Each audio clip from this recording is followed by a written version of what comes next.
여러분, 지금 냉장고에 있는 그 발효식품이 혈관을 상하게 하고 신장을 지치게 하며 심하면 뇌졸중 위험까지 끌어올릴 수 있습니다. 저는 40년 동안 내과에서 어르신들을 진료해온 한서진입니다. 오늘은 65세 이후 반드시 피해야 할 발효식품과 대신 안전하게 선택할 수 있는 발효식품을 실제 진료 경험과 생활 지침 중심으로 정리해 드리겠습니다. 결론부터 말씀드리면 노년기에는 덜 짜고 덜 달고 적당히 익은 것이 생명줄입니다. 나이가 들면 신장과 간의 해독 여력이 줄고 위장 점막은 얇아져 산성 자극에 민감해지며 혈관 탄력은 떨어져 염분과 당분, 알코올, 히스타민 같은 발효 부산물의 영향을 훨씬 크게 받습니다. 젊을 때 별일 없던 젓갈, 과숙성 김치, 짠 장류, 달달한 발효 음료가 65세 이후에는 같은 양이라도 독처럼 작용할 수 있다는 뜻입니다. 저는 진료실에서 좋다고 믿던 발효가 오히려 건강을 망쳤다는 사례를 수없이 보았습니다. 그래서 오늘만큼은 익숙한 입맛보다 몸의 신호를 우선해 보시기 바랍니다. 먼저 피해야 할 것부터 간단히 짚겠습니다. 첫째, 젓갈류입니다. 새우젓, 액젓, 명란젓 등은 한 숟가락만으로도 하루 염분의 큰 몫을 채우기 쉽습니다. 문제는 반찬, 찌개, 무침에 겹겹이 들어가 총량이 폭증한다는 점입니다. 또 나이가 들수록 히스타민 분해가 느려 두드러기나 속 울렁거림 같은 과민 반응이 늘 수 있고 혈압이뇨혈액 순환약을 드시는 분은 약효가 흔들릴 위험도 있습니다. 젓갈은 조미용 소량으로만 한정하는 것이 안전합니다. 둘째, 발효음료 가운데 당이 들어가거나 알코올 성분을 갖는 것들입니다. 막걸리, 달게 만든 식혜, 당을 더한 발효차, 달달한 콤부차 등이 여기에 해당합니다. 발효라는 이름이 건강을 보증하지 않습니다. 주가는 알코올을, 췌장은 당분을 처리하느라 지치고 약물과의 상호작용으로 예측 못한 부작용이 생길 수 있습니다.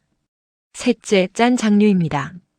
시판 된장, 고추장, 쌈장은 대량 생산과 장기 보존을 이유로 염분과 첨가물이 높아지기 쉽습니다.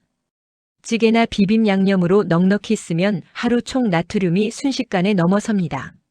입맛을 짠맛에 길들이는 효과까지 생겨 다음 끼니도 더 짜게 먹게 되는 악순환이 이어집니다. 넷째, 오래된 김치, 이른바 묵은지입니다.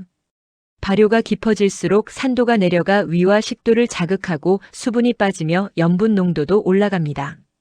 역류성 식도염, 위염, 궤양이 있는 분은 통증과 출혈 위험이 커질 수 있어 특히 주의가 필요합니다. 이제 대안을 드리겠습니다. 첫째, 저염 김치입니다. 소금은 줄이고 다시물이나 멸치우리물, 무배사과 같은 재료로 감칠맛과 자연스러운 단맛을 보완하세요. 익힘 정도는 3일에서 1주 사이, 유산균이 활발하고 산도는 과하지 않은 구간을 권합니다. 1인분은 작은 접시 한 번이면 충분합니다. 둘째, 무가당 플레인 요거트입니다. 유산균의 이점은 살리고 혈당 부담은 최소화할 수 있습니다. 신맛이 부담되면 블루베리나 바나나를 조금만 곁들이되 꿀과 설탕은 피하세요.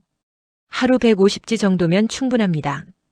셋째, 직접 담근 저염 된장이나 저염 표시 제품입니다. 소금은 기존 레시피의 70% 안팎으로 낮추고 발효 온도를 조금 낮추면 짜지 않으면서도 콩의 풍미를 살릴 수 있습니다. 사용량은 한 끼 한 숟가락을 넘기지 않는 원칙을 지키십시오. 넷째, 무가당무 카페인 발효 곡물차입니다. 현미나 보리 등으로 만든 차는 혈압이나 수면에 부담이 적고 당류가 거의 없어 당뇨가 있는 분도 비교적 안전합니다. 소화를 돕는 성분과 곡물의 고유 성분이 혈관과 장 컨디션을 보조하는 데 도움이 됩니다. 생활 속 실천법도 간단히 정리하겠습니다. 첫째, 라벨을 읽는 습관입니다. 100g 또는 100ml 기준. 나트륨이 500mg를 넘는 제품은 과감히 선반에 되돌려 놓으세요. 당류 표기에서 과체 농축액, 시럽, 꿀도 첨가당으로 보시고 무가당을 우선하십시오. 발효 음료는 무알코올이 아니면 건너뛰는 편이 낫습니다. 둘째, 조리 타이밍입니다. 소금과 장류는 끓이는 중간보다 마지막에 살짝 넣는 편이 염분을 크게 절약합니다. 셋째, 젓갈과 장류의 용도를 재정의하십시오. 반찬의 주인공이 아니라 조미의 보조배우로 내려놓는 순간 혈압과 부종, 속 쓰림이 눈에 띄게 가벼워지는 분들이 많습니다. 넷째, 익숙한 메뉴를 한꺼번에 바꾸기 어렵다면 한 가지씩 바꾸기를 실천해 보세요.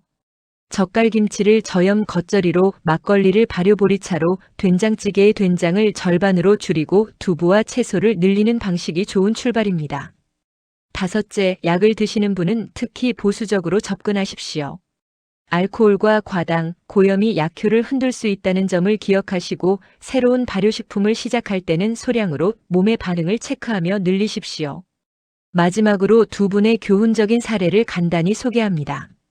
젓갈김치를 건강에 좋다는 믿음으로 몇 끼 드시던 70대 여성분은 어지럼과 두통으로 응급실을 찾았고, 식단에서 젓갈을 걷어내고 저염김치로 바꾸자 2주 만에 혈압이 안정되고 한 달 후 신장 지표가 회복세를 보였습니다.